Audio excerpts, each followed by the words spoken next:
23 अगस्त 2023 को चंद्रयान 3 की चांद के साउथ पोल पर कामयाब लैंडिंग ने बेशुमार सवालात को जन्म दिया है। 1959 में जब सोवियत यूनियन के लूना 2 स्पेसक्राफ्ट ने चांद पर पहली लैंडिंग की तो उसके बाद एक एक करके पावरफुल नेशंस का चांद पर जाने का सिलसिला शुरू हो गया। अभी तक टोटल 12 कंट्रीज की जानिब से 138 मून मिशंस लॉन्च किए जा चुके हैं। तो अब सवाल उठता है कि चंद्रयान 3 ने ऐसा क्या किया है जिसकी वजह से पूरी दुनिया में इंडिया की धूम मची हुई है।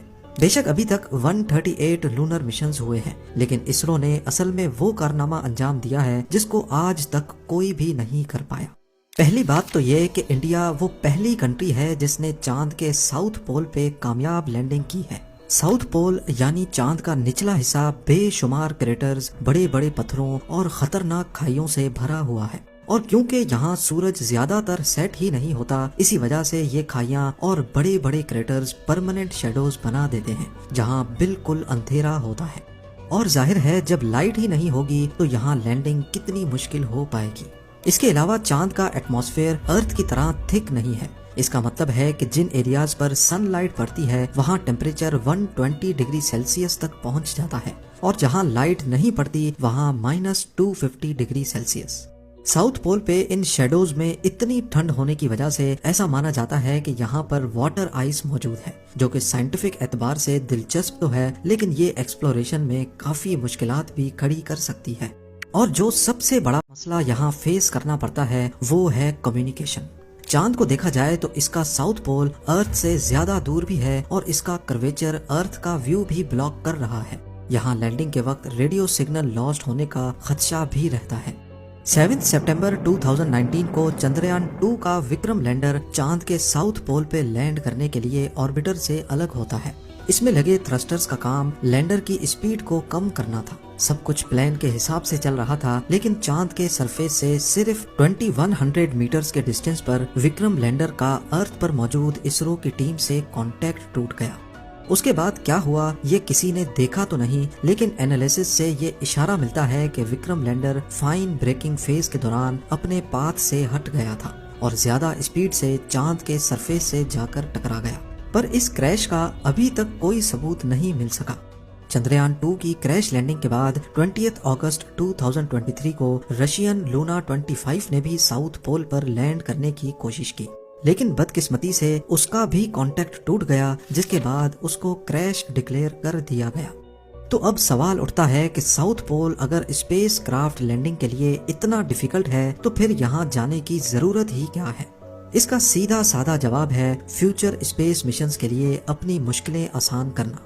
किसी भी स्पेस मिशन के लिए रॉकेट को अर्थ की ग्रेविटी से निकालना एक बहुत बड़ा मसला होता है। एक रॉकेट के साथ बूस्टर्स लगते हैं जो कि एक्स्ट्रा लिफ्ट प्रोड्यूस करते हैं। इस पूरे प्रोसेस में हद से ज्यादा फ्यूल इस्तेमाल होता है। रॉकेट को लिफ्ट करने के लिए हैरत अंगेज तौर पे 5000 केजी फ्यूल सिर्फ 1 सेकंड में जलता है। तो अब आप अंदाजा लगा लें कि जब तक रॉकेट स्पेस तक नहीं पहुंच जाता ये कितना ज्यादा फ्यूल बर्न करता होगा। इन्हीं मुश्किलात को आसान बनाने के लिए साइंसदानों के पास एक सॉल्यूशन है कि क्यों ना चांद पर ही एक बेस बनाई जाए। क्योंकि चांद पर ग्रेविटी बहुत कम है, इसी वजह से अगर वहां से स्पेस मिशन पे जाना होगा तो कम से कम फ्यूल में ये काम हो सकता है। पर मसला ये है कि कम फ्यूल ही सही, पर चांद पर फ्यूल आएगा कहां से? या फिर अगर कोई बेस होगी तो उसकी रिक्वायरमेंट्स पूरी कैसे की जाएंगी? जैसा कि आपने जाना कि चांद के साउथ पोल पर वाटर आइस के होने का खदशा जाहिर किया जा रहा है। अगर तो ऐसा है तो फिर पानी से ऑक्सीजन और हाइड्रोजन को अलग कर दिया जाएगा और ये दोनों गैसेस रॉकेट फ्यूल के तौर पे इस्तेमाल की जा सकेंगी। साथ साथ ये पानी लूनर बेस पे पीने के काम में भी लाया जा सकता है। इसके अलावा लूनर साउथ पोल के बारे में ख्याल है कि यहाँ पर हीलियम 3 भी मौजूद हो सकता है। ये आइसोटोप न्यूक्लियर रिएक्टर के लिए बहुत ज्यादा जरूरी होता है। अगर तो यहाँ पर हीलियम 3 के रिसोर्सेज मिल गए तो ये चांद पर न्यूक्लियर रिएक्टर के जरिए एनर्जी बनाने में भी इस्तेमाल हो सकता है, और अगर इसकी क्वांटिटी ज्यादा हुई तो इसको वापस अर्थ पर भी लाया जा सकता है, क्योंकि कुदरती तौर पे अर्थ पर हीलियम 3 बहुत रेयर है।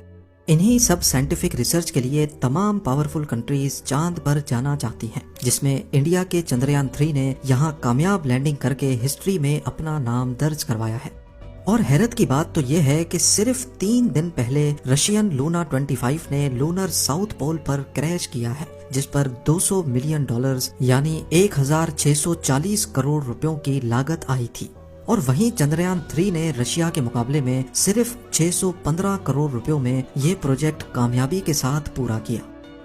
چندریان 3 کے ڈیزائن کی بات کی جائے تو یہ 3 کمپوننٹس میں ڈیوائیڈڈ ہے۔ پہلا ہے پروپلجن ماڈیول، جو لینڈر اور روور دونوں کو چاند کے آربٹ تک لے کے گیا۔ اس کے بعد ہے وکرم لینڈر، جس کو انڈین اسپیس پروگرام کے فادر ڈاکٹر وکرم سارا بھائی کے اعزاز میں یہ نام دیا گیا ہے۔ چاند کے آربٹ سے وکرم لینڈر کو پروپلجن ماڈیول سے الگ کر دیا گیا۔ اس کی 4 ٹانگیں ہیں اور اس میں 4 لینڈنگ تھرسٹرز لگے ہوئے ہیں، جو ارتھ پر 324 kg جبکہ چاند پر کم گریوٹی ہونے کی وجہ سے 2000 kg تک کا تھرسٹ پروڈیوس کر سکتے ہیں۔ اس کو خاص چاند پر سافٹ لینڈنگ کے لیے ڈیزائن کیا گیا ہے۔ نارملی جب اسپیس کرافٹس کو چاند یا مارس پر لینڈ کرانا ہوتا ہے تو اس کے 2 طریقے ہوتے ہیں۔ ایک ہے امپیکٹ لینڈنگ، جس میں لینڈر کی اسپیڈ کو پیراشوٹ کی مدد سے کم کیا جاتا ہے، لیکن پھر بھی یہ لونر سرفیس پر زور سے آ کر گرتے ہیں، جس سے سینسیٹیو پارٹس کو بہت نقصان پہنچتا ہے۔